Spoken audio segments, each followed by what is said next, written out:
জামায়াতের আমির স্পষ্টভাবে ঘোষণা করেছে তাদের উপর নিপীড়নকারীদের সাধারণ ক্ষমা করে দিয়েছে। এটা জামায়াতের রাজনৈতিক সিদ্ধান্ত। অবিশ্বাস্য শোনালেও ইসলামের রাজনৈতিক ইতিহাসে খুবই স্বাভাবিক ঘটনা। যা কেবলমাত্র ঐশী বাণী ভিত্তিক মতাদর্শের উপর প্রতিষ্ঠিত গোষ্ঠীর পক্ষেই কেবল সম্ভব। কোনো ব্যক্তি চেতনায় আদর্শিত কোনো গোষ্ঠীর পক্ষে সম্ভব নয় বলেই স্বৈরাচারী হাসিনা পিতা হত্যার প্রতিশোধ নেওয়ার জন্য 16 বছর জনগণের উপর অত্যাচার নির্যাতন চালিয়েছে।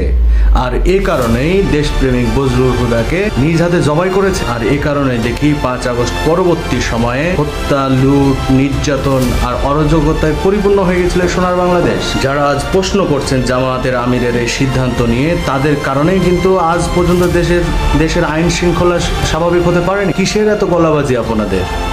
কিসের এত বড় বড় কথা? আমরা এটুকু সবাই জানি যে আগামীতে আপনারাই হয়তো বা ক্ষমতা আসতে পারেন।